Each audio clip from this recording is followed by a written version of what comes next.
वक्रतुण्डमहाकाय सूर्यकोटिसमप्रभ निर्विघ्नं कुरु मे देव सर्वकार्येषु सर्वदा। सरस्वती नमस्तुभ्यं वरदे कामरूपिणि विद्यारम्भं करिष्यामि सिद्धिर्भवतु मे सदा। गुरुर्ब्रह्मा गुरुर्विष्णुर्गुरुर्देवो महेश्वरः गुरुः साक्षात् परं ब्रह्म तस्मै श्रीगुरवे नमः।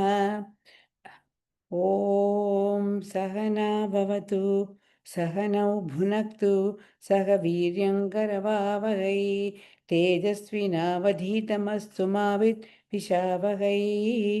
ॐ शान्ति शान्ति शान्तिः। हरि ओं श्रीगुरुभ्यो नमः। हरि ओं। धन्यवादः महोदय। धन्यवादः महोदय। Namaste, Mother. Namaste, Mother. Namaste. The other day, internet got disconnected all of a sudden. So there was a power. Oh, it's raining very heavily, no, in Chennai? Not now. Not now. Okay. It's not raining at all. It's just drizzling. Drizzling. Okay. Kshamyatam, Mother. No. It's okay, but Namaste, Bhagini. But here in Bangalore, it rains every day in the night. Oh, okay. Even my brother is in Bangalore. Yeah. Which part of Bangalore, Bhagini? Basavangudi. Oh, nearby my place. Slightly. Where are you? I'm put up in Mysore Road, Nayandahalli, Bhagini. Oh, okay. I don't know much. I know only few places in Bangalore. Okay. Okay. This place is little new to me. I haven't heard of. Okay. We will start. So today also पुनरावर्तनं कृत्वा आरम्भं कुर्मः तदनन्तरम् अभ्यासं तदनन्तरं जुहोत्यादि समयः अस्ति चेत् द्विकर्मक धातुविषये अपि पश्यामः। अस्तु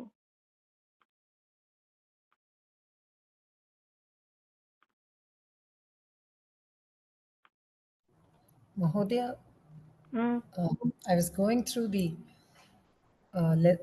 PPT. Kleshaha asti. Can I ask now? I'll ask you later. Yeah, you can ask right away, Bhagini. Churadigane. Churadigane. Ekanimishamam. It said that slide said Katha, Racha, Sucha, etc. So that you said, but for, I mean, Akaranta Dhatuhu Churadigane Eva Asti iti Bhavati Uktavati. Then in the same thing, I saw Kshal Tad Pal.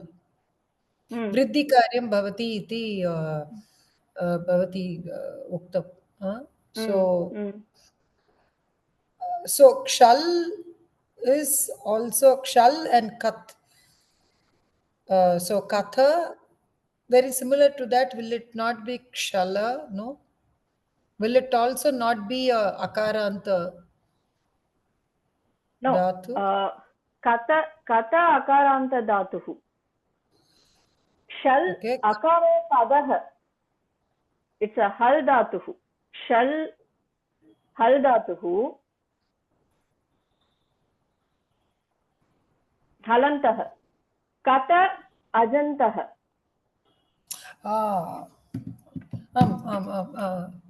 Avagantam. Okay. I got it. Yeah. Shal is a Halanta Dhatu. Shal Halanta Dhatuhu. Ataha Akaro Padaha. Akaro Pade Vriddhihi na bhavati. Vriddhihi bhavati. Vriddhihi bhavati. Kintu Ajanta Dhatu Vriddhihi na bhavati. Ataha Tatra Katayati ityeva.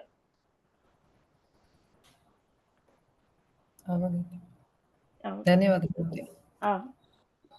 महोदय सो कथा इति धातुः अया इति विकरणप्रत्ययः सो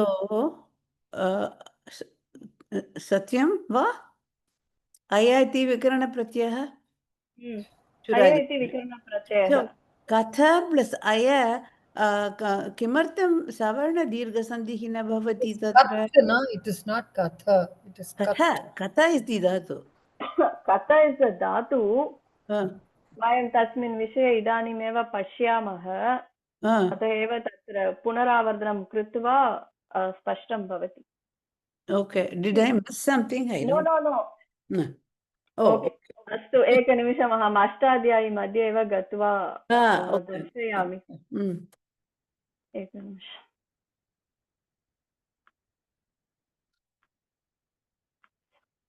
कथ तत्र किं भवति चेत् एकमपि सोपानं तत्र भवति ओके अत्र अकारस्य लोपः भवति ओके अतः एव अत्र पश्यतु कथ इति अत्र अस्ति वा किन्तु अग्रिमसोपाने अतो लोपः इति अस्ति इत्युक्ते अत् अत् इत्युक्ते केवलं ह्रस्व अकारः तस्य लोपः भवति अतः तत्र कत् इत्येव अन्तिमसोपाने भवति अतः तत्र कत् योगः अययोगः ति कथयति इति भवति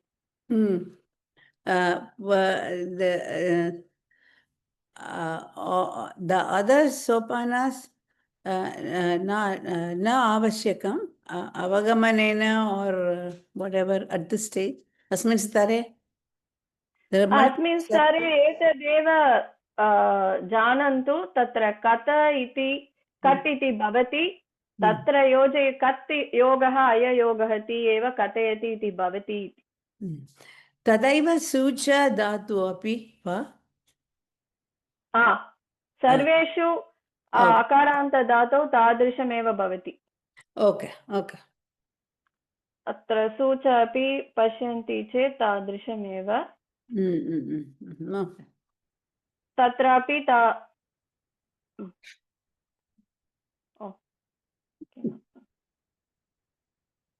There are two. I can't see. एकनिमिषम्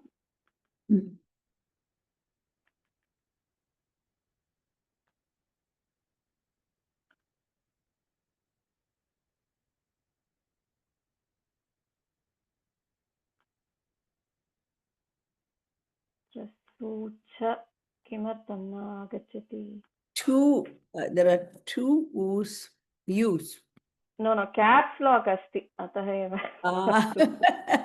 मम cap lock was on अस्तु सो सूच अपि तादृशमेव सूचयति इति भवति चेत् तत्र आदौ सूच इत्येव तदनन्तरम् अतो लोपः इत्यनेन सूच इति भवति तदनन्तरं सर्वेषु सोपानानि अपि सूच एव तिष्ठति तत्र अयति योजयित्वा सूचयति इति भवति अत्र पश्यतु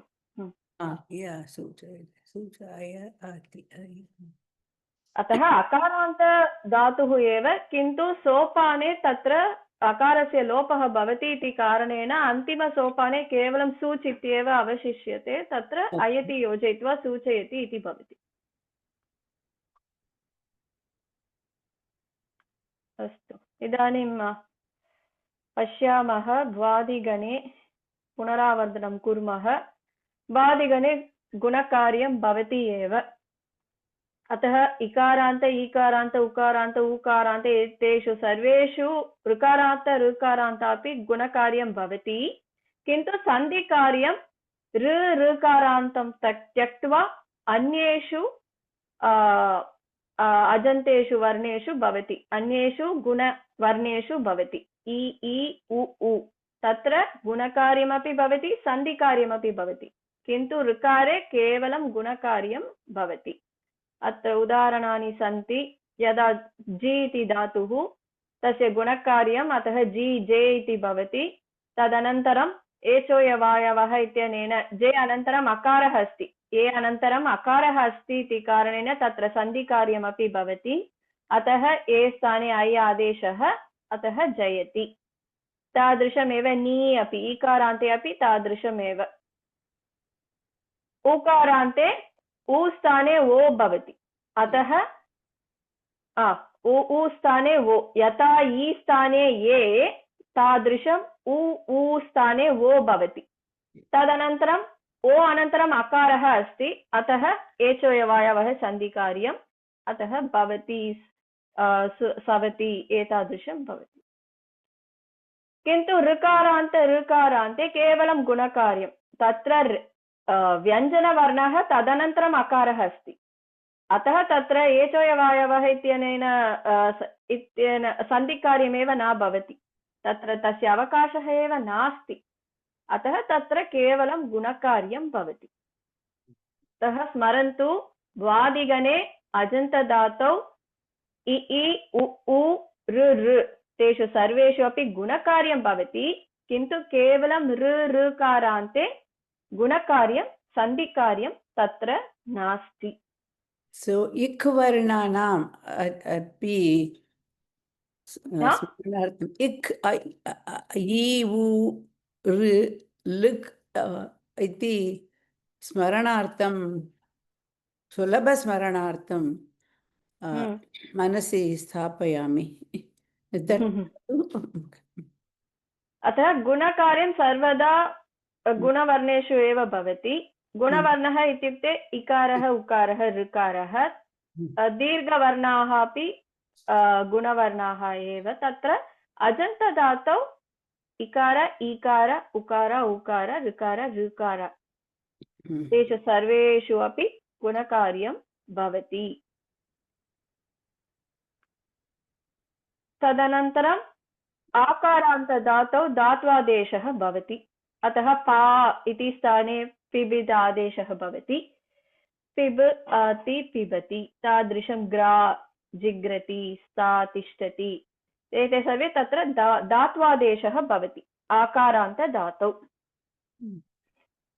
एकारान्ते ऐकारान्ते केवलं सन्धिकार्यं भवति, गुणवर्णः नास्ति, एकारः ऐकारः, अतः तत्र गुणकार्यं न भवति, किन्तु सन्धिकार्यं भवति। अतः तत्र वे इति धातुः, ए अनन्तरम् अकारः अस्ति, विकरणप्रत्ययः अकारः अस्ति, अतः तत्र सन्धिकार्यस्य अवकाशः अस्ति। एचोयवायवः इति सन्धिकार्यमपि तत्र भवति, अतः आस्थाने क्षम्यताम् ए स्थाने ऐ इति आदेशः भवति। तादृशम् ऐ, तत्र ऐ स्थाने आ इति आदेशः भवति, तत्रापि एचोयवायवः इति सन्धिकारणेन।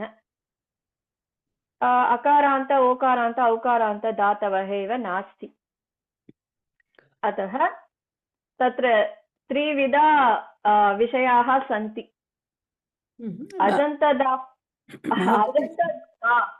भयति इत्यर्थे अर्थः कः? Weave, to weave. Oh yeah, you told me, yes.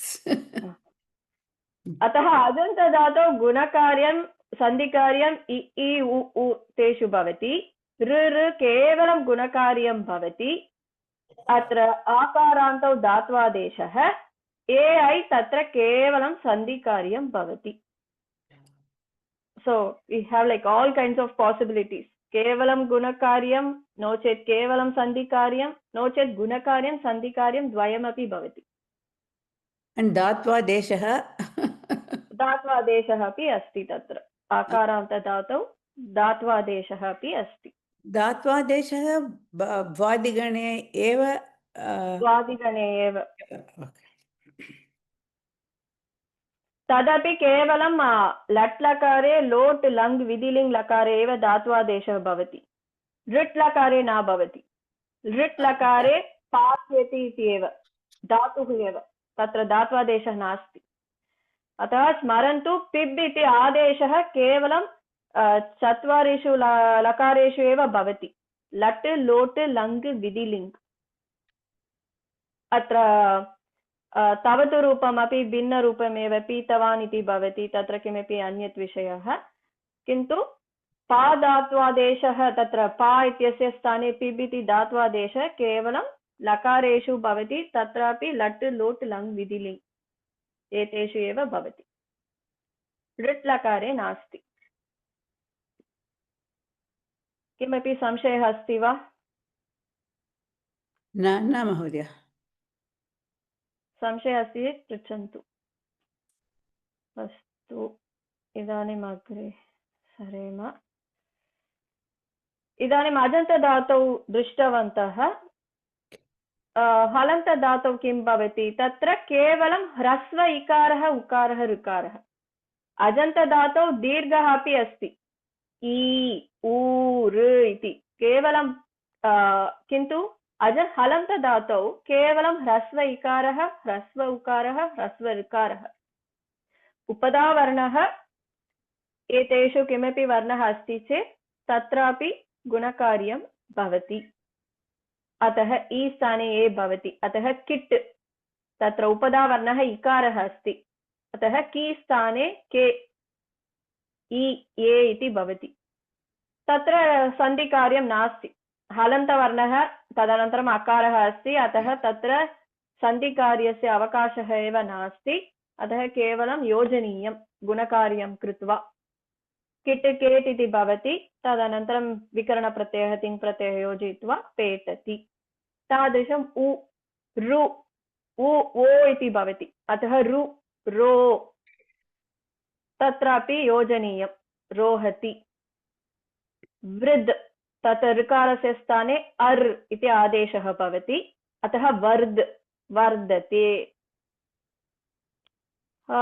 तत्र किमपि अन्ये कार्यं नास्ति अन्येषु वर्णेषु हलन्तवर्णः उपधावर्णः अकारः भवति चेदपि तत्र किमपि गुणकार्यं न भवति एव केवलं इ उ ऋ एव गुणवर्णाः अतः तेषु एव गुणकार्यं भवति अन्ये वर्णाः भवति चेत् उपधावर्णः तत्र किमपि कार्यं नास्ति केवलं योजनीयं यथा अकारोपदः पच् तत्र अकारः एव उपधावर्णः तत्र केवलं योजनीयम् अतः पचति तादृशम् आकारोपदः आकारः उपधावर्णः अस्ति चेत् काद् तत्रापि योजनीयं खादति तादृशम् अन्येषु वर्णेषु अपि ई क्रीडति ऊ कूजति एतेषु सर्वेषु केवलं योजनीयं तावदेव गुणकार्यम् इ उ ऋ उपधावर्णः इ उ ऋ अस्ति चेदेव भवति किमपि संशयः अस्ति वा न महोदय अतः स्मरन्तु अजन्तवर्णे अन्तिमवर्णः ह्रस्ववर्णः दीर्घः इ इ उ उ ऋ ऋ हलन्तौ उपधावर्णे केवलं ह्रस्व इकारः ह्रस्व उकारः ह्रस्व ऋकारः अस्ति चेत् गुणकार्यं भवति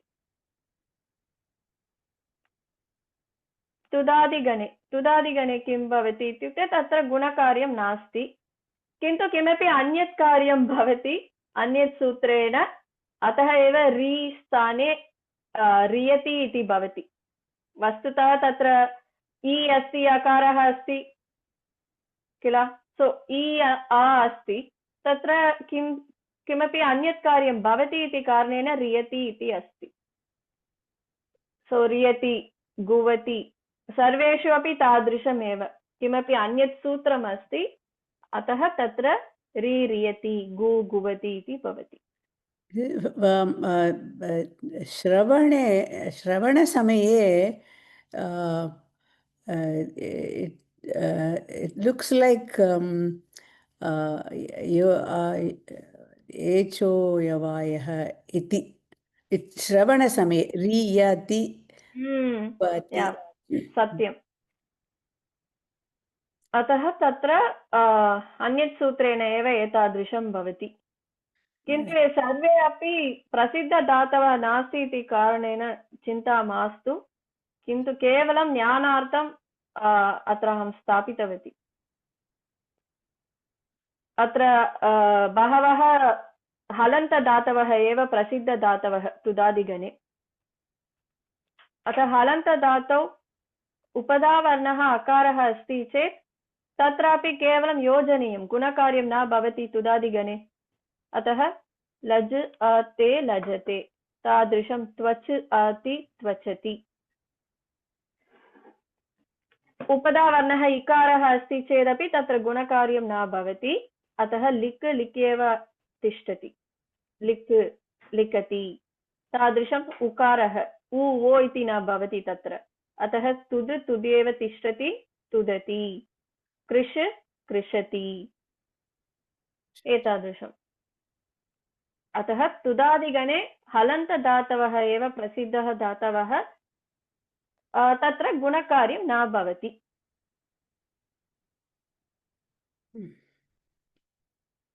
स्पष्टं वा स्पष्टं महोदय तत्र अन्ते धातुः अन्ते अन्ते summary you've given, it's very useful to remember. धन्यवादः सो प्रच् इति विशेषधातुः अतः एव पृच्छति इति अस्ति प्रच् इट्स् नाट् पृच्छति प्रच् पृच्छति स्मरन्तु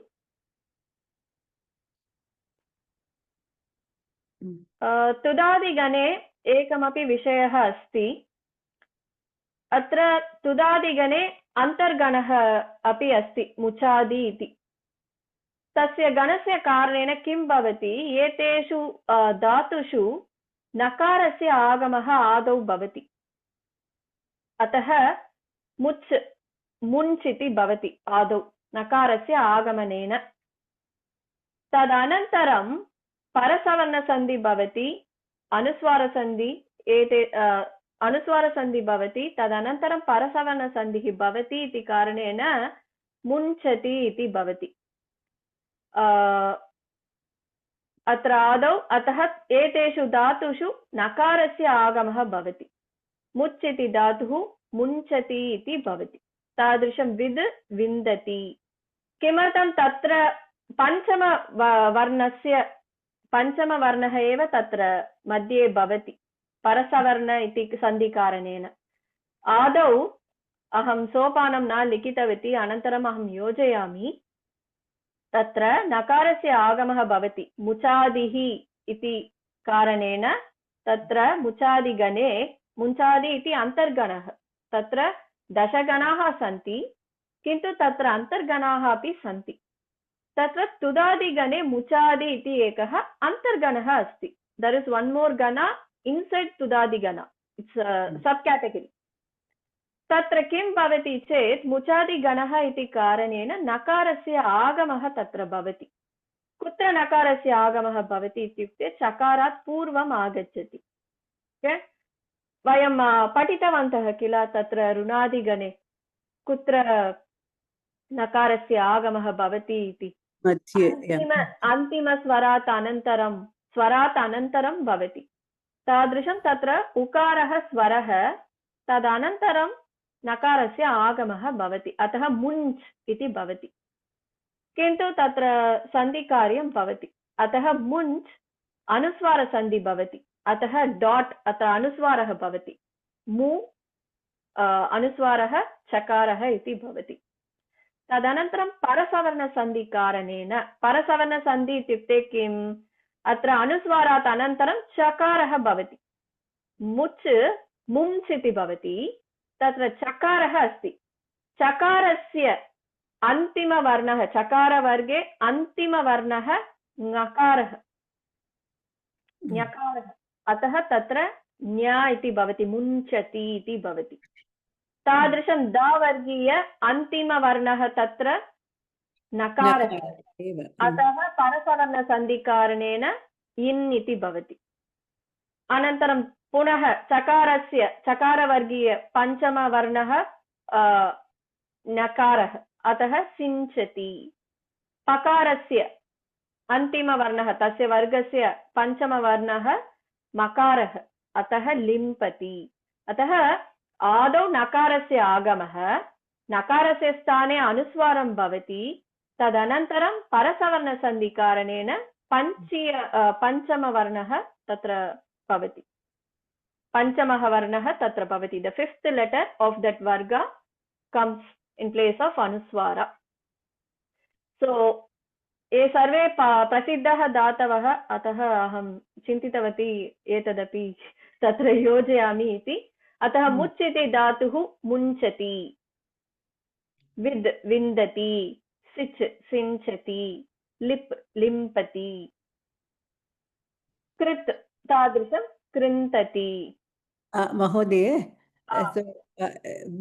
विद् धातोः विषये the ultimate रूपं is विन् एव. So नकारस्य मकारः अनुस्वारः ततः परसवर्णसन्धिः, परन्तु from nakaram to it still ends up as being nakara. But inside we have to remember. But we have to do those steps. We have to do those steps. Yes. So that we remember to do them for the other dhatavah. So there are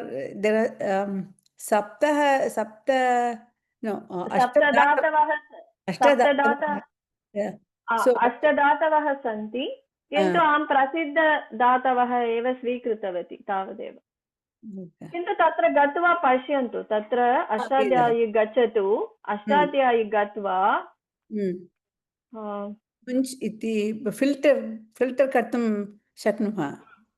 filter करणीयम्। अतः पुनः धातुपाठः एव गत्वा add filters मध्ये तत्र तुदादिगणः, तदनन्तरं तत्र कुत्र मुचादिः अन्तर्गणः इति अस्ति।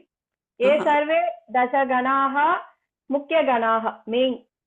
अन्तर्गणः इत्युक्ते तेषु गणेषु अपि अन्ये गणाः भवति। तत्र तुदादिगणे मुचादिः इति अस्ति।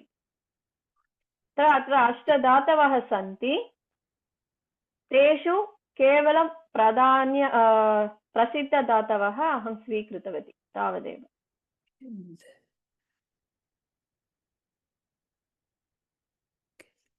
मुञ्चति, सिञ्चति, एतद् विन्दति, एतत् सर्वं प्रसिद्धधातवः, अतः तदेव अहं स्वीकृतवती। ओके। किमपि संशयः अस्ति वा? तत्र अष्टाध्यायी गत्वा अपि पश्यन्तु कथम् एतादृशं मुञ्चति इति भवति। तत्र सोपानानि सन्ति किल, तत्र गत्वा अपि द्रष्टुं शक्नुमः किमर्थम् अत्र मुञ्चति इति भवति। एकनिमिषम्। अत्र पश्यतु, अत्र मुच् इति अस्ति, तदनन्तरं मुचादिगणः इति कारणेन तत्र नकारस्य आगमः भवति। तदनन्तरं नकारस्य स्थाने अनुस्वारः भवति, अनुस्वारसन्धि। नश्च पदान्तस्य झलि इत्युक्ते अनुस्वारसन्धिः। तस्य कारणेन तत्र नकारस्य स्थाने अनुस्वारः भवति। तदनन्तरं परसवर्णसन्धि, अनुस्वारस्य ययि परसवर्णः, परसवर्णसन्धिः। अतः एव अनुस्वारस्य स्थाने च वर्गीय अनुस्वरात् अनन्तरं यः वर्णः अस्ति इति पश्यन्तु। तस्य वर्णः च वर्गः अस्ति चेत् तत्र पञ्चमः वर्णः, तस्य वर्गस्य पञ्चमः वर्णः तत्र आदेशः भवति अनुस्वारस्य स्थाने। किमर्थं पञ्चमः वर्णः? परसवर्णः, अनुस्वारः। सो पञ्चमः वर्णः एव अनुस्वारस्य सवर्णः भवति। Equivalent to anusvara is the fifth letter of all the vargas. So only that comes as आदेशः देयर। अतः च वर्गः च अस्ति अनुस्वारात् अनन्तरं, तस्य वर्गीय पञ्चमः वर्णः आदेशः भवति। पञ्चमः वर्णः ञकारः, अतः मुञ्चति इति भवति। तुदादिगणस्य विषये तावदेव। तुदादिगणे गुणकार्यं नास्ति, किन्तु एतादृशं मुख्यः विषयः अस्ति। मुचादि इति गणस्य कारणेन तत्र भवति एतादृशरूपम्।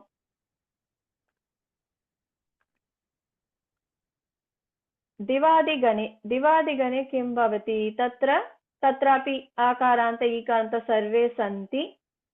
तत्र गुणकार्यं नास्ति, सन्धिकार्यं नास्ति दिवादिगणे। अतः केवलं विकरणप्रत्ययः यकारः योजनीयं, तिङ्प्रत्ययः योजनीयम्। आत्मनेपदिरूपं मा मायते इति, अतः तिङ्प्रत्ययः ते योजनीयम्। दी दीयते, मी मीयते एतादृशं भवति। सू सूयते, केवलं योजनकार्यमेव। किन्तु यदा ऋकारः भवति तत्र कार्यद्वयं भवति। प्रथमकार्यम् अत्र इर् इति आदेशः भवति। ऋस्थाने, ऋकारस्य स्थाने इर् इति आदेशः भवति। तदनन्तरं इकारस्य ह्रस्वः जिर् इति भवति। जीर्यति, जिर् जीर् इति भवति, दीर्घं भवति। अतः आदौ ऋकारस्य स्थाने इर् आदेशः भवति, अतः जिर् इति भवति। किन्तु किमपि अन्यत् सूत्रस्य कारणेन जिर् जीर् इति भवति, दीर्घं, तत्र दीर्घः भवति। अतः जीर्यति, जृ धातुः जीर्यति, तादृशं जृ धातुः ज्रीर्यति। अतः कार्यद्वयं तत्र भवति इति स्मरन्तु। केवलं ऋकारान्तधातौ, ऋकारान्तधातुः केवलं द्वयमेव अस्ति, जृ झृ इति। तत्र आदौ इर् आदेशः, तदनन्तरं दीर्घः अपि भवति। अतः जृ जिर् इति भवति, तदनन्तरं जिर् जीर् इति भवति, तदनन्तरं योजनीयं विकरणप्रत्ययः तिङ्प्रत्ययः। तादृशमेव जृ धातौ अपि आदौ इर् योजनीयं, समानमर्थमेव, अर्थः समानार्थमेव। टु ग्रो ओल्ड्, जीर्यति झीर्यति द्वयमपि टु ग्रो ओल्ड् इत्येव अर्थः। तदनन्तरम् ओकारधातौ ओकारस्य लोपः भवति। ओकारान्तधातौ ओकारस्य लोपः। अतः दिवादिगणे ऋकारान्तधातौ कार्यद्वयं भवति इति स्मरन्तु। ओकारान्तधातवः सन्ति चेत् ओकारस्य लोपः भवति। अतः शो, तत्र ओकारस्य लोपः भवति, अतः इष् एव अवशिष्यते। तदनन्तरं विकरणप्रत्ययः तिङ्प्रत्ययः योजनीयम्, अतः श्यति। तादृशं छो च्यति, सो स्यति, दो ध्यति। केवलं चत्वारः धातवः एव सन्ति ओकारान्तधातवः। अतः एतदेव विषयः। दिवादिगणे ऋकारान्तधातौ कार्यं भवति इति स्मरन्तु। ओकारे अपि ओकारस्य लोपः भवति इति स्मरन्तु। अजन्तधातौ एतदेव विषयः, किमपि अन्यत् नास्ति। संशयः किमपि अस्ति वा? दिवादी गणे दीर्घ I mean आकारान्त ईकारान्त धातुः अस्ति, परन्तु ह्रस्व धातोः न सन्ति। नास्ति, अकारान्त इकारान्त उकारान्त किमपि नास्ति तत्र। औकारान्त again is dirgha. Adu tavara there is nothing else that is has a dirgha. अपि नास्ति, नः। हलन्तदातवः नास्ति तत्र, दातवः सन्ति। नेक्स्ट् अग्रिम स्लैड् मध्ये अस्ति। आदौ अजन्तधातौ विषये पश्यामः। अतः अजन्तधातौ आकारान्तधातौ ईकारान्तधातौ उकारान्तधातौ किमपि कार्यमेव नास्ति। ऋकारान्तधातौ आदेशः इर् आदेशः भवति, तदनन्तरं दीर्घकार्यमपि भवति। ओकारान्तधातौ ओकारस्य लोपः।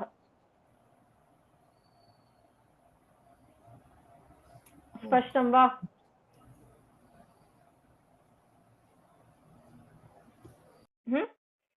अस्तु। एनिवेस् अकारान्त धातोः चुरादिगणे एव सन्ति इति ज्ञातव्यम्। आम्, केवलं चुरादिगणे एव अस्ति। अकारान्तदातवः चुरादिगणे एव सन्ति।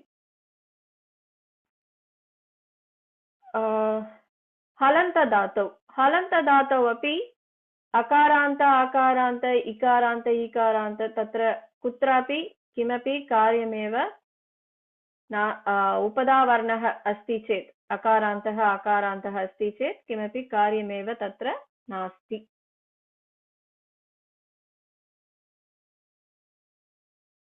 केवलं योजनीयं तावदेव। किन्तु तत्र इकारान्ते एकः विषयः अस्ति।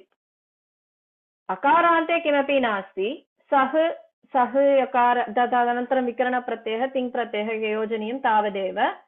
नश् नश्यति, त्रस् त्रस्यति एतादृशं भवति। आकारान्तदातौ अपि तादृशमेव, किमपि नास्ति, केवलं योजनकार्यमेव भवति। इकारान्ते वकारः अन्तिमवर्णः अस्ति चेत् तत्र दीर्घं भवति, दिव् दीव् इति भवति।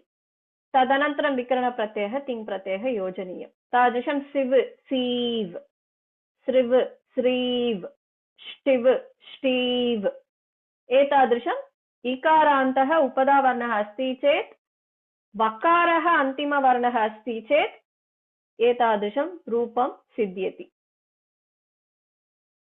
अन्ये वर्णाः, इकारः उपधावर्णः, किन्तु अन्तिमवर्णः किमपि अन्ये वर्णाः, वकारः त्यक्त्वा रेपः अपि अस्ति चेत् तत्रापि दीर्घं भवति। अतः एव तत्र किम् अभवत्, पूर्वं स्लैड् मध्ये आसीत् किल, तत्र ऋकारः जिर् इति भवति। किमर्थं तत्र दीर्घं भवति? अत्र अन्तिमवर्णः रेपः अस्ति, अतः एव तत्र दीर्घं भवति। अतः रेपः वकारः अन्तिमवर्णः भवति चेत् दिवादिगणे तत्र दीर्घं भवति। अतः तत्र वकारः अस्ति, उपधावर्णः इकारः, किन्तु वकारः अन्तिमवर्णः। केवलं 4 धातवः एव सन्ति, वकारः अन्तिमवर्णः इति केवलं 4 धातवः एव सन्ति दिवादिगणे। तत्र तेषां दीर्घं भवति। दिव् दीव्, सिव् सीव्, सृव् स्रीव्, ष्टिव् ष्टीव्। किमपि अन्ये वर्णाः भवति चेत् तत्र किमपि न भवति। सिद्, तत्र दकारः अस्ति अन्तिमवर्णः, तदेव तिष्ठति सिद्। तदनन्तरं य इति योजयित्वा सिद्ध्यति। स्निह्, हकारः अस्ति अन्तिमवर्णः, तत्रापि किमपि परिवर्तनं नास्ति। विद्, तत्रापि दकारः अस्ति, किमपि परिवर्तनं नास्ति, केवलं वकारः भवति चेत् तत्र दीर्घं भवति इति स्मरन्तु दिवादिगणे। महोदय, so in the Samastapada Divyaswarupam iti pade, the same dhatu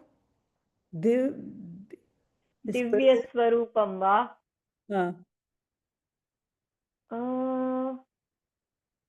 But it would have become a Subantam. It would have become a Subantam. Maybe. Because Samasaha Subante. Divya, it has to be, it can't be a dhatu. Dhatu, but it's like a Nama dhatu perhaps, but it's, yeah, okay. तादृशं भवति, किन्तु नामपदमेव। Okay. Because the artha samanam, I mean similar, right? Divya and divyati is something shining, something wonderful. Okay. आम्। तदनन्तरं हीकारान्तदातौ अपि किमपि कार्यं नास्ति, केवलं योजनकार्यमेव तत्र भवति। युद्ध अपि तादृशमेव।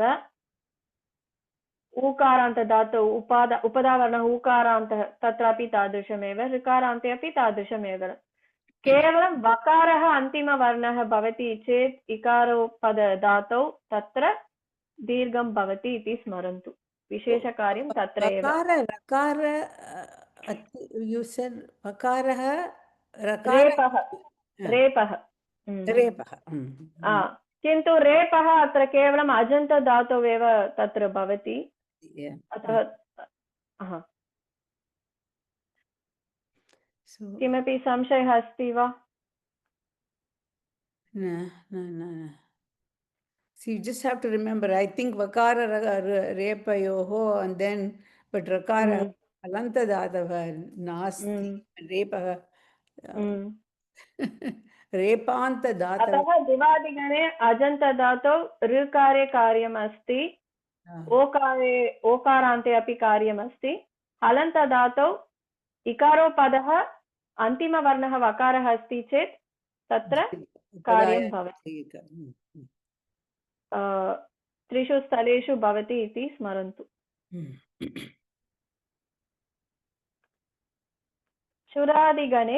चुरादिगणे अत्र अकारान्तदातवः अस्ति चेत् तत्र कत् इति भवति इति वयं जानीमः।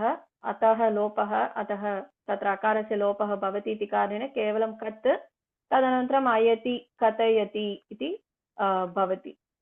तादृशमेव रचयति, रच् इति धातुः, रच इति धातुः, तदनन्तरं रच् इति भवति, अतः अयति योजयित्वा रचयति। आकारान्तदातौ पकारस्य आगमः भवति। आकारान्तदातुः केवलम् एकः धातुः एव अस्ति चुरादिगणे, ज्ञापयति इति। किन्तु न्या धातुः तत्र ज्ञापयति, जानाति न, जानाति क्रयादिगणस्य धातुः। न्या इति धातुः क्रयादिगणे अपि अस्ति, अतः जानाति इति क्रयादिगणस्य क्रियापदम्। अत्र चुरादिगणे न्या इत्यस्य क्रियापदं ज्ञापयति इत्युक्ते टु आर्डर्, आज्ञा इति अर्थः। आज्ञा, टु गिव् आर्डर्। इकारान्तदातौ तत्र वृद्धिकार्यं भवति। चुरादिगणे एतावता वयं वादिगणे दृष्टवन्तः तत्र गुणकार्यं भवति इति, किन्तु चुरादिगणे तत्र वृद्धिकार्यं भवति। अतः इकारस्य स्थाने ईकारस्य स्थाने ऐ इति आदेशः भवति। अतः ची स्थाने चै, तदनन्तरं सन्धिकार्यमपि भवति, अतः चाययति। चै चा इति भवति। किमर्थम्? ऐ अनन्तरम् अकारः अस्ति तत्र, अतः तत्र सन्धिकार्यं भवति, अतः चाययति। तादृशं स्मि, स्माययते, ज्रि, ज्राययति। तत्र वृद्धिकार्यं भवति, वृद्धिकार्यं सन्धिकार्यम्। गुणकार्यं नास्ति, वृद्धिः इति स्मरन्तु चुरादिगणे। Sangeeta, FaceTime video. तदनन्तरम् ईकारान्तदातौ अपि तादृशमेव, तत्रापि ऐ इति आदेशः, ई स्थाने ऐ भवति, तदनन्तरं सन्धिकार्यम्। अतः लाययति, ली लाययति इति भवति। तादृशं नी माययति, त्री त्राययति, सर्वे। उकारे तत्र ऊकारः अस्ति चेत् औ इति आदेशः भवति। ई अस्ति चेत् ऐ, तादृशम् ऊ अस्ति चेत् औ। अतः तत्र दोषः यौ यौ इति। एकनिमिषम्।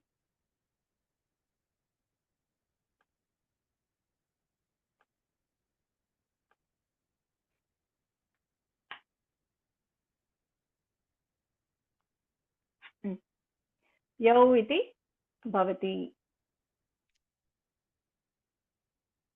अतः यौ इत्यस्य स्थाने आव् इति आदेशः भवति सन्धिकारणेन, अतः यावयते। तादृशं च्यू अस्ति चेत् च्यावयति। अतः स्मरन्तु चुरादिगणे वृद्धिकार्यं सन्धिकार्यं भवति। अजन्तदातौ वृद्धिकार्यं सन्धिकार्यं भवति। ऊ अपि तादृशमेव, ऊ स्थाने औ, अतः भू भौ इति भवति, तदनन्तरं सन्धिकार्यं भौ भाव इति भवति, अतः भावयति, दू धावयति। ऋ अपि तादृशमेव ऋकारस्य स्थाने आर् इति आदेशः भवति ऋकारः द्वयोः स्थाने अपि किं भवति आर् इति आदेशः भवति अतः पृ पार् इति भवति ऋ आर् अतः पार् वृद्धिकार्यं सन्धिकार्यं नास्ति वादिगणे अपि सन्धिकार्यं नास्ति ऋकारः ऋकारस्य विषये तादृशं तत्रापि सन्धिकार्यं नास्ति चुरादिगणे अपि नास्ति निमित्तः नास्ति तत्र it's very logical there's no avakasha no so it's quite logical correct अत्र अवकाशः एव नास्ति अतः न भवति महोदय धावयति इति makes one to run is that the meaning like न स्मरन्तु अत्र चुरादिगणे स्वार्थे अर्थे एव भवति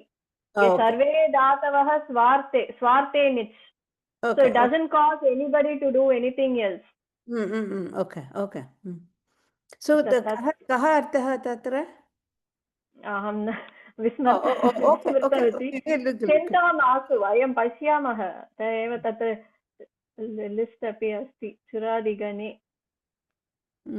अदु धातुः अजन्तदातवः अतः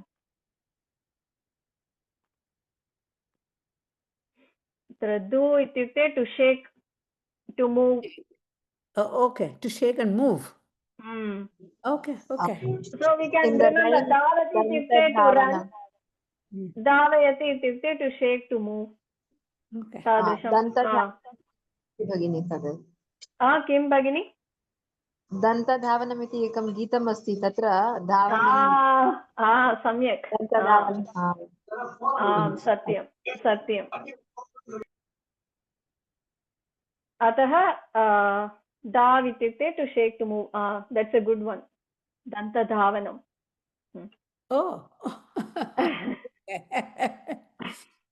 धावनम् अतः तत्रापि चुरादिगणे वृद्धिकार्यं भवति सन्धिकार्यं भवति इ उ मध्ये किन्तु ऋकारः अस्ति चेत् केवलं वृद्धिकार्यमेव सन्धिकार्यस्य अवकाशः एव नास्ति अत्र हलं तद् भवती उक्तवती भावयति इति धातोः भू धातोः अर्थः to think चिन्तयामि इति अर्थः भावये इति उत्तम पुरुष रूपं लट्लकार हलन्त धातौ किं भवति तत्रापि वृद्धिकार्यं भवति अत्र अकारो पदः अस्ति चेत् क्षल् क्षाल् इति भवति अतः केवलं हलन्त धातौ अकारो पदः तत्र एव भवति वृद्धिकार्यम् अन्येषु वर्णेषु गुणकार्यमेव भवति इ ऊर् सर्वदा गुणकार्यमेव केवलम् अकारः आकारः इति भवति वृद्धिकारणेन अकारस्य गुणः नास्ति गुणरूपं नास्ति अतः अत्र क्षल् क्षाल् इति भवति तादृशं तड् ताड् एतादृशं भवति अतः हलन्त धातौ अकारोपदे वृद्धिकार्यम् इकारः उकारः ऋकारः अस्ति चेत् तत्र गुणकार्यं भवति अतः शिश् शेष् तदनन्तरं योजनीयम् अयति इति शेषयति मिद् मी मेति भवति मिद् मेदयति स्निः स्नेहयति तादृशं चुर् चोरयति तुल् तोलयति दुल् दोलयति एतादृशं भवति वृज् वर्जयति मृष् मर्शयति तत्र मृज् तत्र मार्जयति नास्ति स्मरन्तु विशेषधातुः ऋकारोपदे अन्ये सर्वे तत्र वृज् वर्ज एव भवति मृष् मर्ष् एव दृश् दर्श एव किन्तु मृज् मार्ज् इति भवति स्मरन्तु अतः मृज् धातुः मार्जयति अनन्तरम् अत्र आकारान्तधातौ एतेषु सर्वेषु किमपि न भवति एव, केवलं योजनीयम्। अतः पाल् तत्र आकार एव उपधावर्णः, तत्र केवलं योजयित्वा पालयति। तादृशं पीड् पीडयति, ईड् ईडयति, मूल् मूलयति, पूज् पूजयति, कृत् कीर्तयति। तत्र किमपि अन्यत् कार्यं तत्र भवति, गुणवृद्धिकार्यं सन्धिकार्यं तादृशं किमपि नास्ति, किमपि अन्यत् कार्यम्। अतः स्मरन्तु कृत् इत्युक्ते कीर्तयति इति। अतः मृज् यथा मार्ज् इति भवति, तादृशं कृत् कीर्तयति इति तस्य क्रियापदं, स्मरन्तु। केड् तत्र किमपि नास्ति, केडयति एव, लोक् लोकयति। कीर्तयति इत्युक्ते कीर्तनं न कीर्त् फेमस् तादृश अस्ति। किमपि संशयः अस्ति वा? अस्तु, अभ्यासं लकाररूपः सुलभः एव स्मरन्तु, परन्तु नियमाः is difficult. So we should go, I try to work backwards.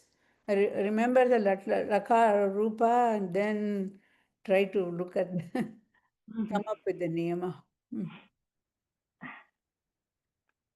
Actually, that is how grammar was made.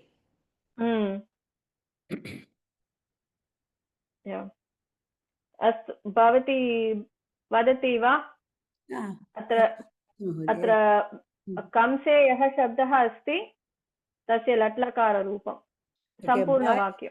बालिका मृगस्य चित्रं लिखति। कस्मिन् गणे अस्ति लिक् धातुः? 6th गणे, तुदादिगणे।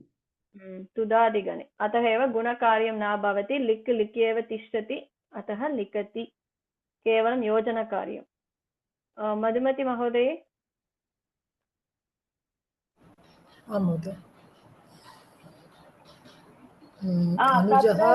धातुः क्रयादिगणस्य धातुः, चुरादिगणस्य न। We normally use क्रयादिगणस्य क्रियापदमेव।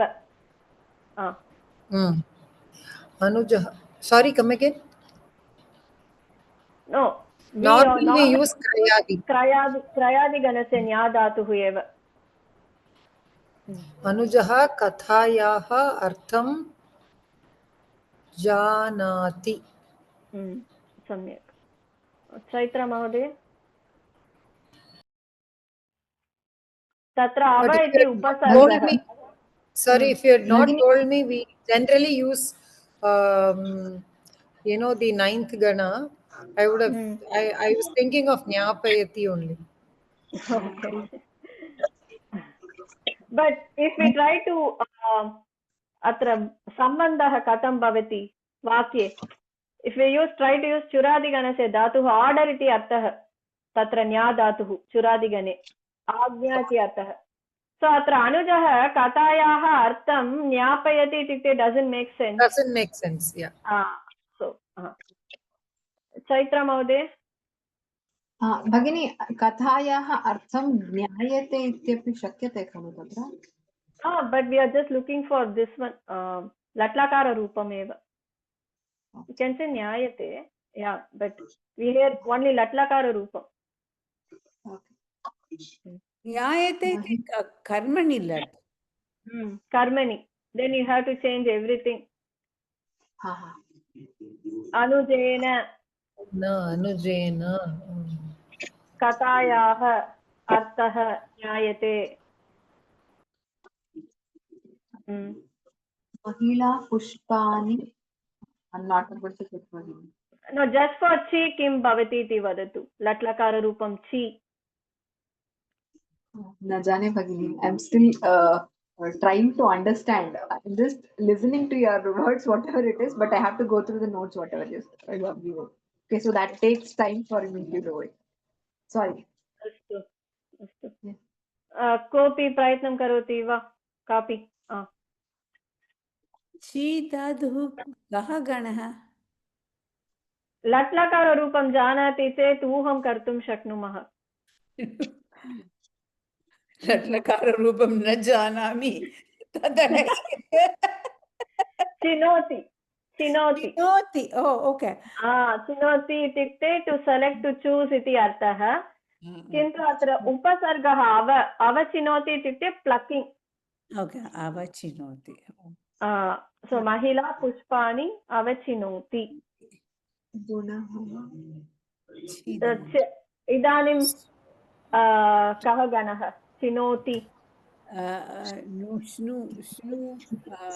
Who's the vikarna स्वादिगण स्वादिगण No, tanadi. It is tanadi, I think. no I thought it was snu So how we can अत्र कुत्र भेदः अत्र सर्वे धातवः तनादिगणे नकारः अन्ते भवति सर्वेषु धातुषु okay so this is किन्तु तत्र नकारः नास्ति केवलं ची एव अस्ति अस्तु अस्तु so अतः Swadi. Then तनादिगण no he's saying the other way around. okay the He's other saying way for tanadi you have na. So because there is no na and there is only chi, it has to be swadi. You were right. I said swadi first but I got confused अतः धातुः अन्ते नकारः अस्ति वा पश्यतु अस्ति चेत् तनादिगणः नो चेत् स्वादिगणः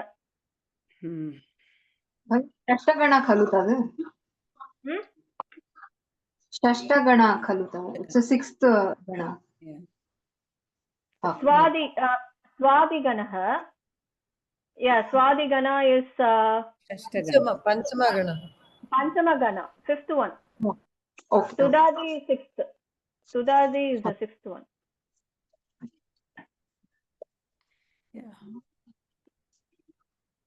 Kasya balakasya pustakani kru. So karoti.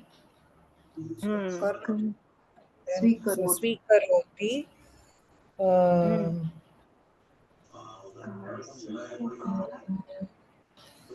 So kru has become vriddhi.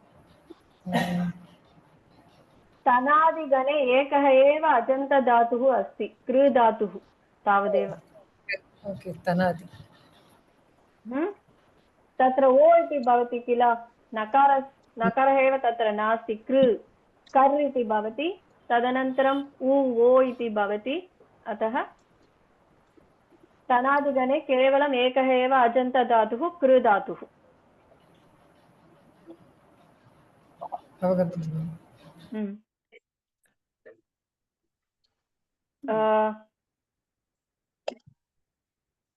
मम अवसरः महोदय किन्तु चैत्रा महोदय प्रयत्नं करोति वा भक्ताः दर्शनार्थं तिष्ठति तिष्ठन्ति तिष्ठन्ति चिन्ता मास्तु महोदय कस्मिन् गणे अस्ति सा वदतु कस्मिन् गणे दिवादि वा भगिनि धात्वादेशः अतः भ्वादिगणे यथा पा स्थाने पिब आदेशः भवति तादृशं स्था स्थाने तिष्ठ इति आदेशः भवति अतः धात्वादेशः भ्वादिगणे आकारान्त धातौ धात्वादेशः भवति रुक्मिणी महोदय सेवकः रज्जुं नयति नयति भ्वादिगणः अत्र भ्वादिगणे ईकारान्त धातवः द्वयमेव अस्ति नी धातुः ढी धातुः अतः नी ढी डयते टु फ्लै इति अर्थः अतः नी ढी रज्जुः इत्युक्ते rope No, you said first gana. I said bhadi. भ्वादिगणे वादि वादिगणे ईकारान्त धातवः द्वयमेव अस्ति नी धातुः दी धातुः नी नयति एकः परस्मैपदी धातुः एकः आत्मनेपदी धातुः दी डयते ग्राहकः लेखनी क्रीणाति एक्चुअली इन् अनुस्वारः अस्ति तत्र न दृश्यते लेखनीं लेखनीं क्रीणाति okay so na is there क्रीणाति क्री and then there is a na that is being जानाति कस्मिन् गणे अस्ति जानाति is क्रय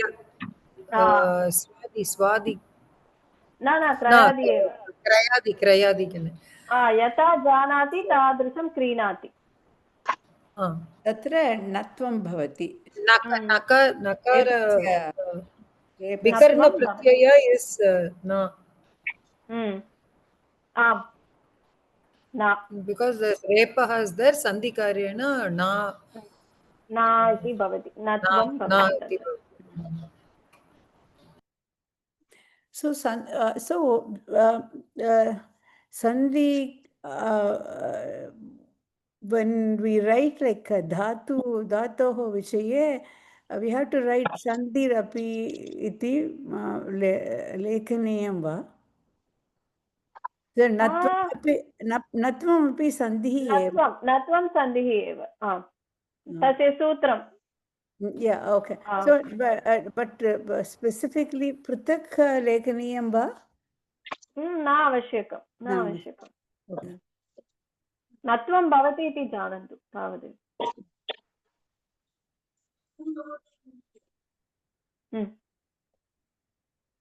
कृषकः धेनुं पालयति चुरादिगणे भवति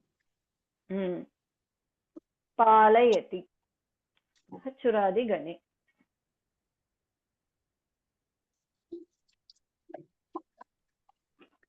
मित्रम् आह्वयति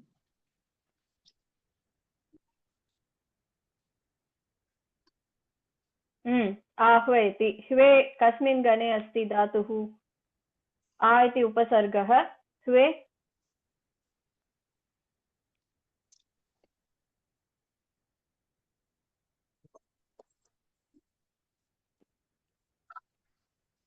भ्वादिगणे भ्वादिगणे गुणकार्यम् एचोयवायवः इति सन्धिकार्यं भवति अतः ह्वे ह्वायति आह्वयति you're talking about the first gana Madhya Vadi and Swadi are very similar when I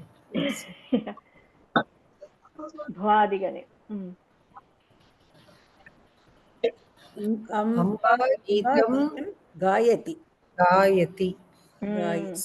gai there is a vriddhi karyam that's happening there so gayati gai api tatra sandhiकार्यं यथा ह्वे ह्वयति इति भवति तादृशं गै गायति इति भवति सन्धिकार्यमेव तत्र बाधुगणे सन्धिकार्यं भवति सन्धिकार्यमेव गुणकार्यं न भवति तत्र केवलं सन्धिकार्यम् अत्र एकारान्ते ऐकारान्ते भवति अतः यथा वे वयति तादृशं गै तत्र पश्यतु गै इति अस्ति इग् ऐ तदनन्तरम् अकारः अस्ति अकारः अतः तत्र सन्धिकार्यम् ऐ स्थाने आ इति भवति अतः केवलं सन्धिकार्यं तत्र भवति भ्वादिगणे एकारान्ते ऐकारान्ते धातौ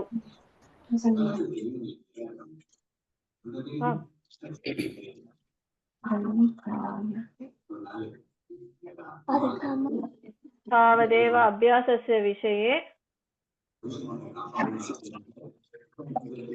तदनन्तरं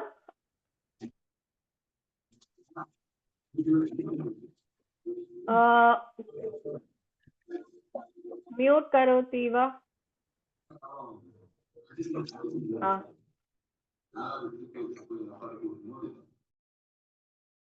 धन्यवादः। सो इदानीं वयम् एतावता वयम् अदन्ताः गणाः दृष्टवन्तः।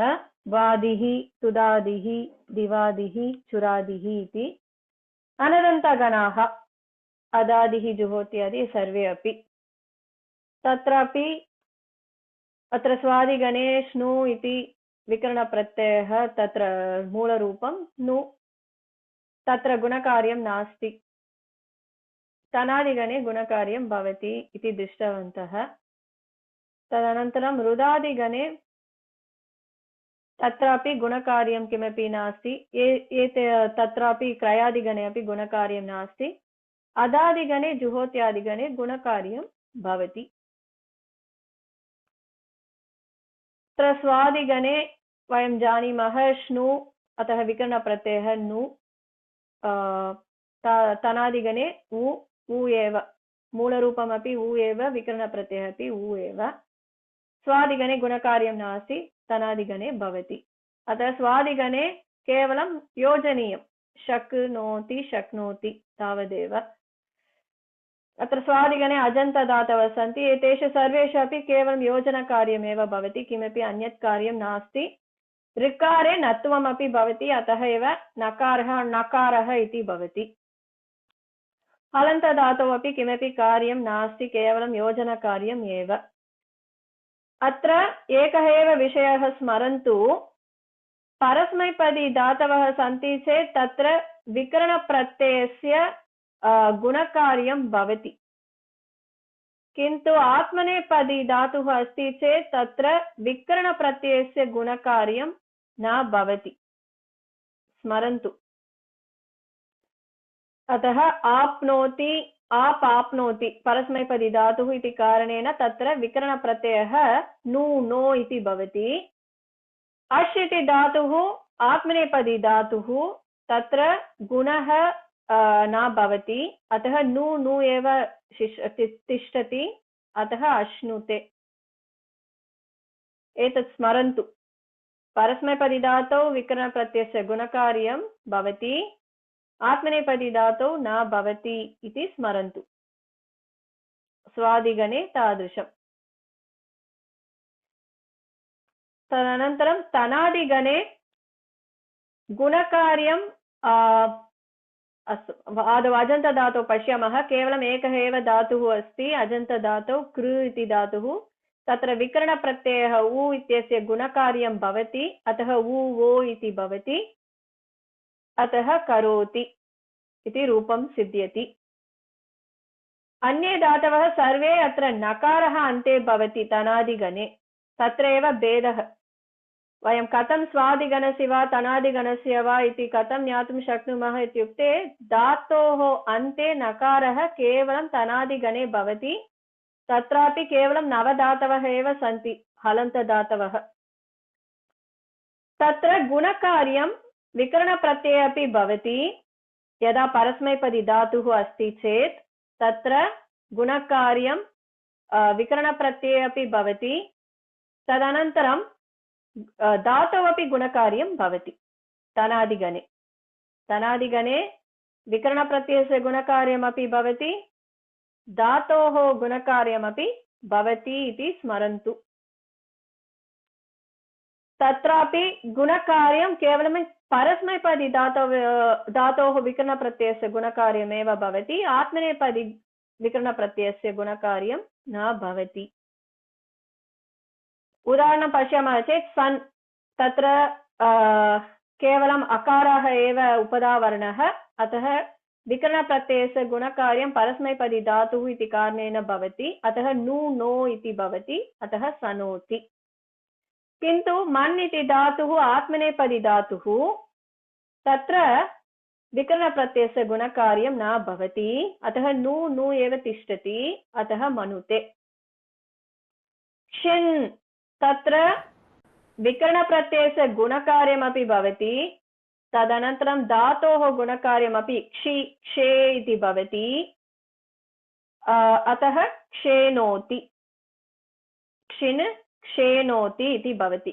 क्षि क्षेति गुण धातोः गुणकार्यं नु नो इति विकरणप्रत्ययस्य गुणकार्यं उ ओ इति विकरणप्रत्ययस्य गुणकार्यं क्षम्यतां नु नास्ति उ ओ इति विकरणप्रत्ययस्य गुणकार्यं भवति अतः एव क्षेनोति तादृशं तृन् तत्रापि धातोः गुणकार्यं भवति अतः एव तृ तर् इति भवति तदनन्तरं विकरणप्रत्ययस्य गुणकार्यमपि भवति अतः उ ओ इति भवति अतः तर्नोति तादृशमेव गृन् घर्नोति इत्यपि अतः स्मरन्तु स्वादिगणे तनादिगणे तत्र गुणकार्यं विकरणप्रत्ययस्य भवति परस्मैपदी धातुषु एव आत्मनेपदी धातुषु नास्ति किन्तु तनादिगणे गुणकार्यं केवलं विकरणप्रत्ययस्य न धातोः गुणकार्यमपि तत्र भवति स्वादिगणे तादृशं नास्ति धातोः गुणकार्यं नास्ति केवलं तत्र विकरणप्रत्ययस्य गुणकार्यं तदपि परस्मैपदी धातुषु एव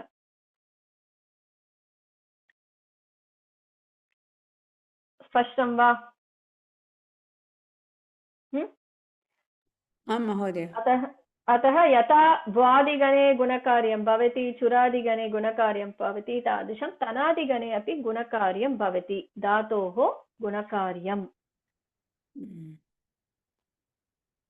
रुदादिगणे अत्र श्नम् इति अस्ति नम् इति अस्ति इति कारणेन मित् आगमः इत्युक्ते मध्ये इति भवति मध्ये इत्युक्ते वस्तुतः मध्ये नास्ति अन्तिम स्वरात् परः द लास्ट् स्वरा लेटर् आफ्टर् दट् ओन्ली नकारस्य आगमः भवति किन्तु रुदादिगणे सर्वेषु धातुषु एकः एव स्वरः अस्ति अतः वयं न द्रष्टुं शक्नुमः अतः रुद् रुणद् इति भवति बिद् भिनद् चिद् चिनद् युज् युनद् भुज् भुनज् पिश् पिनश् तदनन्तरं सन्धिकार्यमपि भवति अतः एव बिद् बिनत्ति इति अस्ति चिद् चिनत्ति युज् युनक्ति भुज् भुनक्ति पिश् पिनष्टि इति अस्ति अतः रुदादिगणे धातोः मध्ये धातौ अत्र नकारस्य आगमः भवति अन्येषु भेदः रुदादिगण मुचादिगणयोः तत्र मुचादिगणे नकारस्य आगमः मुचादि इत्यस्य कारणेन भवति अत्र मित् इत्यस्य कारणेन न मुचादिगणस्य इति कारणेन तस्य गणस्य वैशिष्ट्यं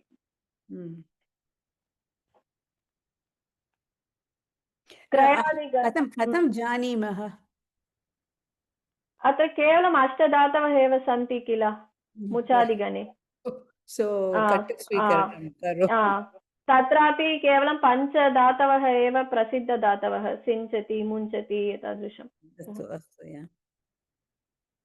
क्रयादिगणे स्ना इति मूलरूपं न इत्येव तस्य विकरणप्रत्ययः तत्रापि केवलं योजनकार्यमेव भवति किमपि अन्यत् कार्यं नास्ति नत्वं भवति नत्वं तत्र भवति अतः क्री क्रीणाति प्री प्रीणाति तादृशं भवति तदनन्तरं तत्र नकारस्य लोपः भवति इदानीं वयं नकारस्य आगमः विषये दृष्टवन्तः रुदादिगणे नकारस्य आगमः भवति धातौ अत्र धातौ नकारः अस्ति बन्द् मन्त् इति ग्रन्थ् किन्तु तेषां लोपः भवति अतः बन्द् बध्नाति मन्त् मत्नाति ग्रन्थ् ग्रथनाति एतादृशं भवति तदेव तत्र विशिष्टकार्यमिति क्रयादिगणे अस्ति नकारस्य लोपः भवति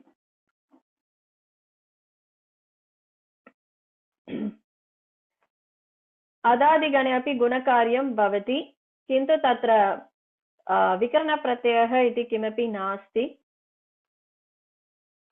धातुः केवलं ति योजनीयं तावदेव विकरणप्रत्ययः नास्ति अतः या इति धातुः ति योजनीयं विकरणप्रत्ययः किमपि नास्ति अतः आकारान्तधातौ सर्वेषु अपि केवलं योजनक तिङ् प्रत्ययः योजनीयं तावदेव स्ना स्नाति पा पाति तादृशम् इकारः ईकारान्तः अस्ति चेत् तत्र गुणकार्यं भवति अतः ई स्थाने ये आदेशः भवति अतः येति तत्र अवकाशः एव नास्ति किमपि सन्धिकार्यस्य अवकाशः नास्ति अतः येति तदन शी तत्रापि एकारस्य आदेशः अतः शीशे इति भवति शेते इति धातुः तत्र धातुद्वयमस्ति एकः धातुः अर्थः गच्छति इति अन्यः धातुः अपि इति अस्ति विशिष्टधातुः किमर्थं चेत् तस्य धातुरूपं सर्वदा उपसर्गः भवति तस्य धातोः पूर्वं सर्वदा उपसर्गः रूपेण एव तस्य लट् लकाररूपाणि भवति अतः अधि ईते अधीते सवर्णदीर्घसन्धिकारणेन अधीते इति भवति अतः इति धातुः विशिष्टधातुः टु स्टडी इति अर्थे भवति सर्वदा उपसर्गः तत्र भवति अधि नित्यपूर्वः भवति उपसर्गः उकारान्त उकारान्तौ तत्र वृद्धिः उकारान्ते वृद्धिः भवति उकारान्ते गुणकार्यं तत्र नास्ति अदादिगणे वृद्धिकार्यं भवति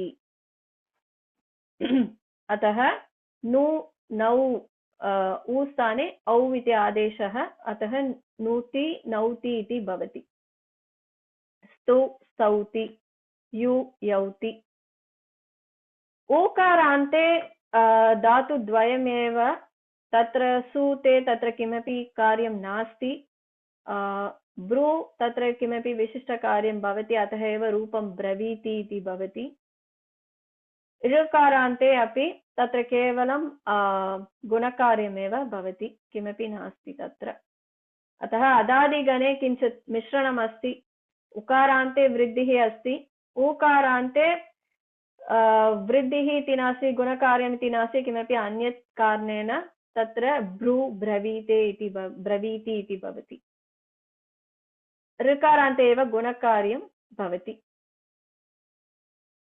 अन्ये किमपि अजन्तदातवः एव नास्ति केवलम् आकारान्त इकारान्त ईकारान्त उकारान्त ऊकारान्त ऋकारान्तः एव हलन्तदातौ तत्रापि एतेषु धातुषु केवलं योजनकार्यमेव भवति अस् योगः ति अस्ति अद् योगः ति अत्ति तत्र सन्धिकार्यम् अपि भवति तदनन्तरं द्विष् तत्र गुणकार्यम् इकारः अस्ति उपधावर्णः अतः द्विष् द्वे द्वेष् इति भवति तादृशं विद् वेद् इति भवति रुद् रोद् उ ओ इति भवति स्वपिति केवलं योजनं तावदेव तत्र इकारस्य आगमः अपि भवति तादृशं ऋत् धातौ अपि इकारस्य आगमः भवति इति स्मरन्तु गुणकार्यमपि भवति ऋद् धातौ इकारस्य आगमः अपि तत्र अस्ति अतः रुद् रोद् इति भवति तदनन्तरम् इकारस्य आगमनेन रोदि इति भवति तदनन्तरं तिङ् प्रत्ययः योजयित्वा रोदिति तादृशं स्वप् स्वपिति तत्र केवलम् इकारस्य आगमः अस्ति विशेषधातवः लिह् दुह् इति अस्ति लिह् इत्युक्ते लेडि दुह् दोग्धि सर्वे अपि सन्ति तत्र किन्तु अदादिगणे षड् धातवः एव प्रसिद्धः धातवः बहवः प्रयोगे एते एव सन्ति अतः एतदेव जानन्ति चेत् पर्याप्तम् एतस्य लट् लकाररूपं किम् इति जानन्तु अभ्यासं कुर्मः वा समयः अद्यापि अहं जुहोत्यादि न पाठितुं शक्तवती अग्रिमवर्गे जुहोत्यादिः तदनन्तरं न न द्विकर्मक धातुः विषये अपि पाठयिष्यामि।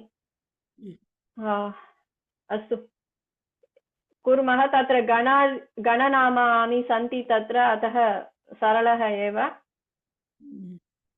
कस्याः अवकाशः स्मरन्ति वा? न अहं महोदय, न स्मरामि। भवती एव आह्वयतु। अस्तु मधुमति महोदय, भवती एव आरम्भं करोतु। What should be done? लट्लकाररूपं तावदेव। Rudd. Okay. अदादिगणे आदौ चिन्तयतु गुणकार्यं भवति वा न वा इति। न गुणकार्यं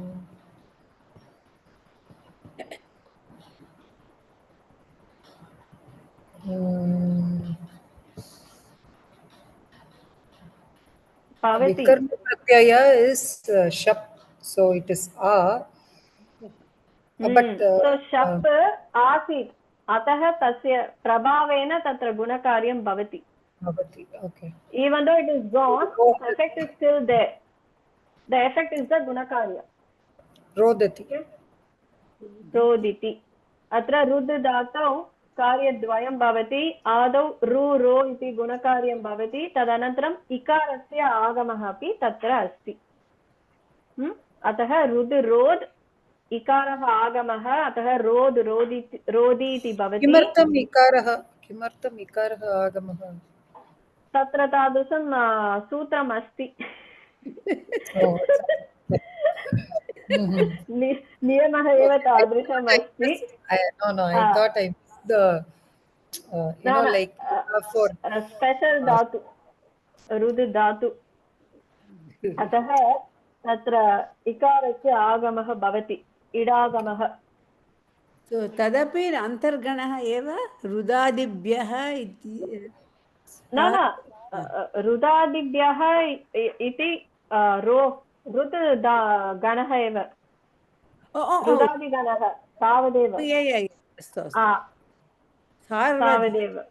अत्र सार्वधातुक इदानीं वयं न गच्छामः, किन्तु जानन्तु तत्र एतत् सूत्रेण तत्र इकारस्य आगमः भवति इति, इडागमः तत्र भवति। अतः स्पेशल् ट्रीट्मेण्ट् रुद् धातु। इकारस्य आगमः अपि अस्ति, तत्र गुणकार्यमपि भवति। It is becoming like the minority in India. Whatever we are saying is exception is becoming more than the general. अस्तु, we'll reverse the order. Chaitra महोदय, तदनन्तरं रुकु महोदय।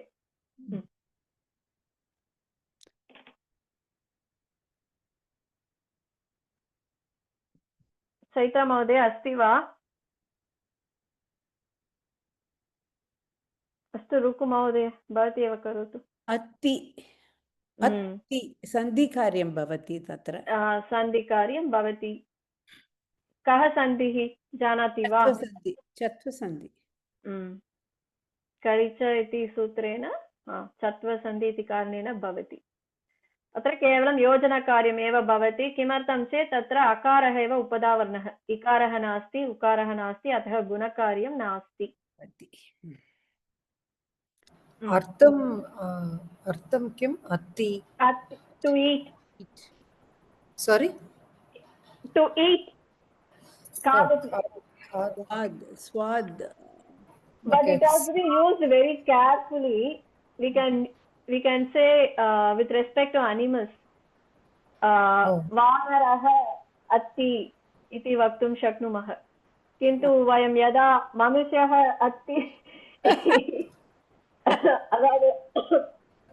தமிழ் we say no, திங்கிறது சாப்பிடுறது ரெண்டுத்துக்கும் கொஞ்சம் வித்தியாசம் இருக்கு இல்லையா? Like right. When it is திங்கிறது means we say something like it's not so respectful, but சாப்பிடுறது means it is little respectful, like that. So atti has to be used like திங்கிறது, காதத்தி has to be used like சாப்பிடுறது. So, yeah. Snati.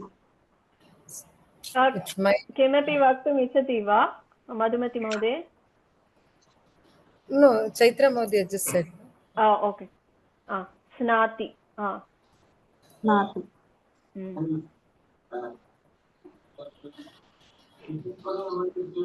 She Shete. कस्याः अवसरः का वदति? चैत्रमहोदयस्य अवसरः अहं न जानामि. No, I just said it Bhagini. Shete iti bhavati iti. Okay ओ अस्तु मधुमति महोदय मम अवसरः महोदय ओ अस्तु क्षम्यताम्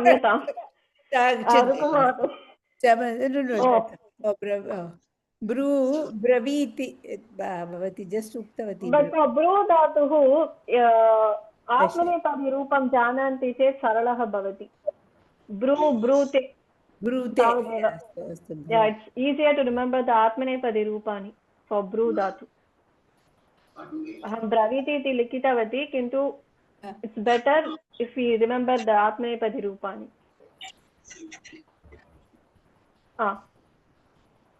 We just spoke about it. Adhite. Adhite. सत्यम् अधीते. Now it is Chaitra's turn. Stu is Chaitra's turn. किं महोदय? Not it. No, now it is my Chaitra Mahodiya's turn. I said. Stu is Chaitra Mahodiya's turn. I said. Okay.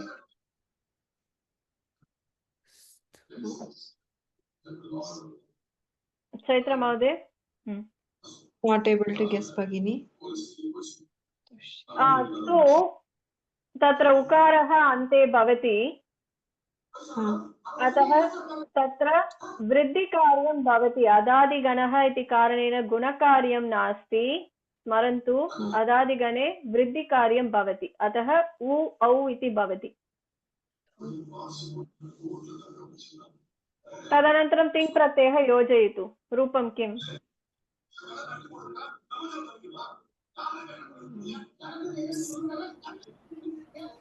उ स्थाने औ अतः तु तौ. Stau.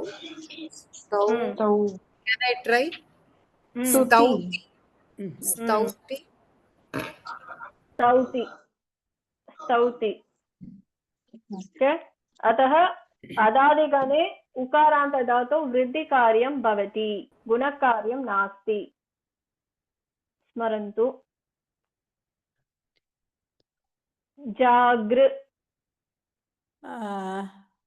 Jagriti. Oh, I'm sorry. It's your turn only. Jagrati. Your turn. Yeah, Jagrati. Jagarti. Jagarti. भवति किल? जागर्ति. अतः ऋकारान्ते गुणकार्यं भवति किन्तु उकारान्ते वृद्धिकार्यं भवति. Jagrati. I was thinking of Jagratah. So it's kind of anyway, Jagarti. Okay. With Vedati. अत्र दकारस्य स्थाने तकारः आदेशः भवति सन्धिकार्यं करीच इत्यनेन. सो वेति दकार becomes तकार वित् ति योजयित्वा वि वे इति भवति गुणकार्यम् अतः वेति. There's a श्लोकः अस्ति.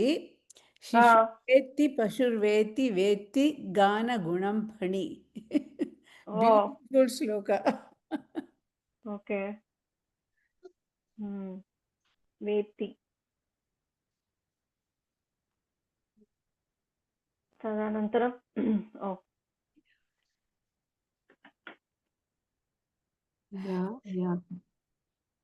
भवती एव दर्शितवती.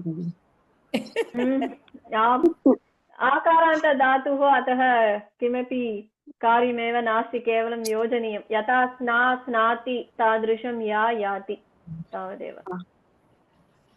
तो स्वादिगणे या इति गत्यर्थः खलु? या इति गत्यर्थः.